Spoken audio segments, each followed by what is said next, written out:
ခင်လေးစားအပါတော့မိဘပြည်သူများအားလုံးမင်္ဂလာပေါင်းနဲ့ပြည့်စုံပါစေရှင်မိဘပြည်သူများရှင်ဒီနေ့မှဆိုရင်တော့ကျမတို့ရဲ့ဖွဲ့သားများဟာရခိုင်ပြည်နယ်ပုံနှကျွန်းမြို့ကိုရောက်ရှိနေရပဲဖြစ်ပါတယ်ဒီနေ့ရခိုင်ပြည်နယ်ပုံနှကျွန်းမြို့မှာဆိုရင်တော့တိုင်းပြောင်းမြန်အဖွဲ့ရဲ့တိုင်းဆွမ်းရည်ပြပွဲပြိုင်ပွဲအခမ်းအနားကိုကျင်းပပြုလုပ်နေရပဲဖြစ်ပါတယ်ဒါကြောင့်မလို့ဒီနေ့ကျင်းပပြုလုပ်မယ့်တိုင်းပြောင်းမြန်အဖွဲ့ရဲ့တိုင်းဆွမ်းရည်ပြပွဲပြိုင်ပွဲအခမ်းအနားနဲ့ပတ်သက်တဲ့မြင်ကွင်းများကိုလည်းမိဘပြည်သူများသိရှိစေနိုင်ဖို့အတွက်ရိုက်ကူးတင်ဆက်ပေးသွားမှာပဲဖြစ်ပါတယ်ရှင်အခမ်းအနားအစမှာတော့မြို့နယ်အားကစားနဲ့ကာယပညာကော်မတီဥက္ကဋ္ဌမြို့နယ်အုပ်ချုပ်ရေးမှူးဦးညီညီအောင်မှအဖွဲ့မှစကားပြောကြားခဲ့ပါတယ်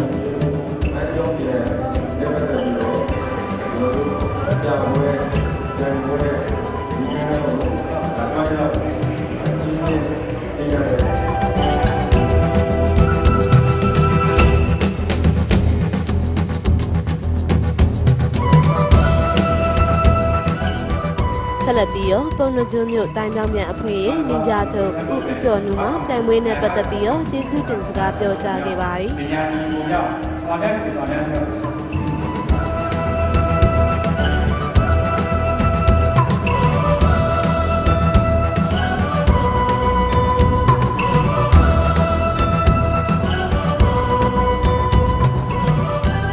ပြန်မဖြစ်မှဖို့အတွက်တော့ကျွန်တော်တို့ဒီကတော့ငွေကြေးပေါ့ငွေကြေးကျွန်တော်တို့ကအဲ့ဒါကိုကျွန်တော်ဒီမှာစေတနာရှင်တွေကကျွန်တော်ဖိတ်ခေါ်လိုက်တာပေါ့အဲ့ဒါစေတနာရှင်ကတော့သူတရက်အားကိုပါဝင်ပြီးကိုကြီးပန်ဖို့ကြပါတယ်အဲ့ဒီငွေကကျွန်တော်ဒီဖိတ်ခေါ်လိုက်တယ်နောက်ကျွန်တော်တို့ဒီဖိတ်ဖို့အတွက်ကျွန်တော်တို့မြို့နယ်ကျွန်တော်အားကစားနဲ့ကာယပညာကော်မတီဥက္ကဋ္ဌကျွန်တော်မြို့နယ်အုပ်ချုပ်မှုဦးညီအောင်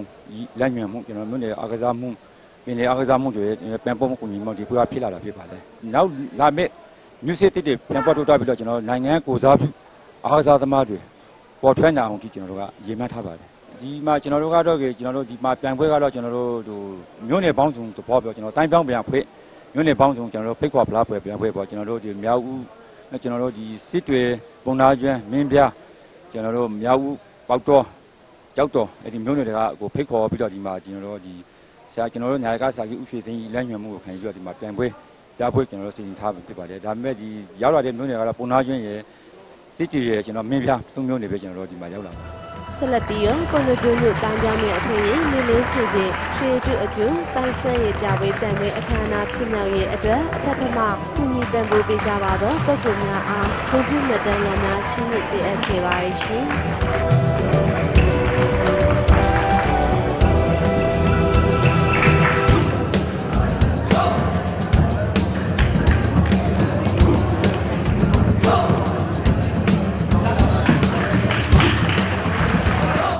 နောက်မှာတော့တိုင်းပြောင်းမြန်အဖွဲ့ရဲ့တိုင်းဆွမ်းရည်ပြပွဲတန်ပွဲအခမ်းအနားစတင်ကျင်းပခဲ့ပါတယ်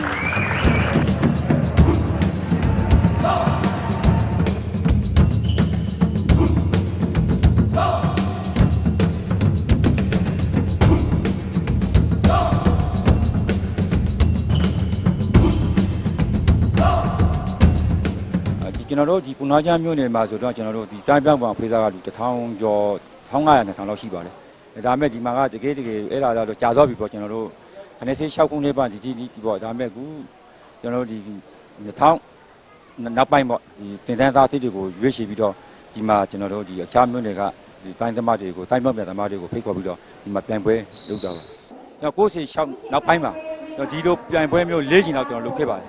တယ်ဒီကဒီမှာခုမှအဲ့ဒါဆက်ပြတ်တော့တာပေါ့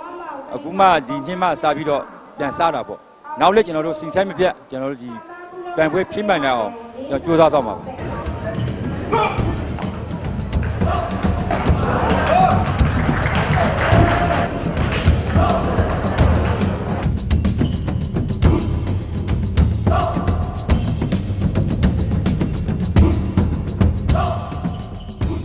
ဟိုငယ်ငယ်ကဝါသနာပါပြီးတော့ငယ်ငယ်ကလေ့ကျင့်ခဲ့နောက်ဒီ2009ခုနှစ်ဆရာကျော်လိုင်တွေကဆရာဦးကျော်နုတို့ဆရာကျော်လိုင်တို့ဦးစီးမှုနဲ့ဒီမှာပဲတင်ခဲ့တာစင်ကာလာတော့5-6နှစ်လောက်တော့ကြာဒီမှာကပြန်ဝဲတွေပါတယ်သိအားနေတယ်လေအဲ့ဒါကြောင့်ဟိုလိုအဲ့လိုမျိုးတော့မပြန်ဘူးဒီပုံနာကျမဆိုတော့လေပြန်ဝဲမကြတာကြာပြီဆိုတော့ဒီပွဲကိုကြိုးစားပြီးတော့လာပြန်ကြည့်တာတခါတလေမှကြာတာဆိုတော့နောက်နှစ်တွေမှာတော့ကြာ ပြန်ဝင်ဖြစ်အောင်မယ်လို့တော့ထင်တယ်အဲ့လိုမျိုးပြန်ဝင်ဖြစ်လာပြီဆိုရင်ကြိုးစားပြီးတော့ပြန်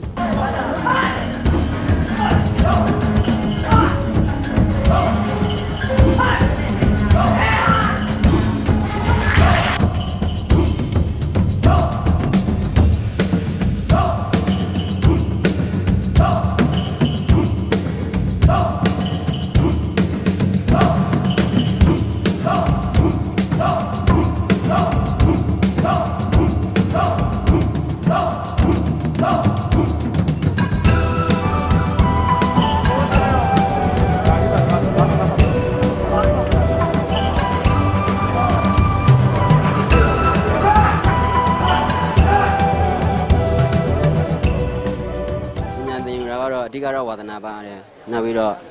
မတရားတဲ့အမှုတွေပါတယ်ကိုရှိမှဖြစ်လာရင်အမျိုးဘာသာသနာအတွက်လိုမျိုးကောက်ခွေဖို့ကိုအတွက်ကိုမိသားစုအတွက်ကိုတိုင်းပြည်ကိုလိုမျိုးအတွက်အဲ့လိုမျိုးအရေးချက်နဲ့သင်ခဲ့တယ်ကိုဝါသနာပါတဲ့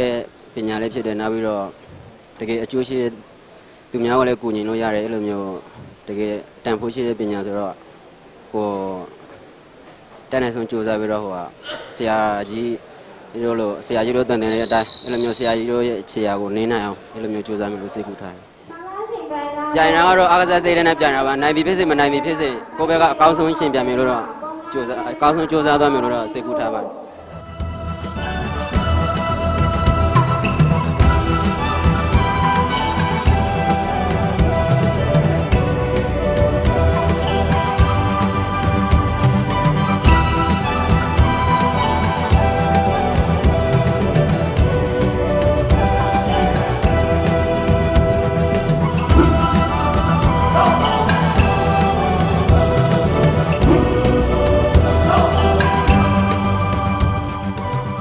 လေးစားအပါတော့မိဘပြည်သူများရှင်ဒီနေ့ရိုက်ကူးတက်ဆက်ပေးခဲ့တာကတော့ပခိုင်ပြည်နယ်ပုံနှကျွန်းမြို့မှာကျင်းပပြုလုပ်တဲ့တိုင်းပြောင်းမြန်အဖွဲ့ရဲ့တိုင်းဆွမ်းရည်ပြပွဲပြိုင်ပွဲအခမ်းအနားနဲ့ပတ်သက်တဲ့မြင်ကွင်းပွဲတွေဖြစ်ပါတယ်။ဒီနေ့ရိုက်ကူးတက်ဆက်ပေးခဲ့တဲ့အခမ်းအနားရဲ့အကြောင်းအရာများကိုလည်းစုံလင်စွာသိရှိလာရတဲ့အတွက်မိဘပြည်သူများအနေနဲ့ကျင်းတဲ့နှစ်သက်ကြလိမ့်မယ်လို့ယုံကြည်မျှော်လင့်မိပါတယ်ရှင်။ဆက်လက်ပြီးတော့လေကျမတို့ Sky News အွန်လိုင်းမှာကဏ္ဍအစုံလင်ပေးမယ့်အစီအစဉ်ကောင်းများစွာကိုလေရိုက်ကူးတက်ဆက်ပေးတော့မှာဖြစ်တဲ့အတွက်စောင့်မျှော်ကြည့်ရှုအားပေးကြပါအောင်ရှင်။ဒီအစီအစဉ်ကိုတော့ကျမတို့ Sky News စစ်တွေပြုတော်ဖွဲ့သားများမှာရခိုင်ပြည်နယ်ပုံနှကျွန်းမြို့သို့တွားရောက်ပြီးတော့တည်င်းရယူရိုက်ကူးတက်ဆက်ပေးခဲ့ရပဲဖြစ်ပါတယ်။ဒီအစီအစဉ်ကိုကြည့်ရှုအားပေးခဲ့ကြတဲ့အတွက်လည်းကျေးဇူးအများကြီးတင်ပါတယ်ရှင်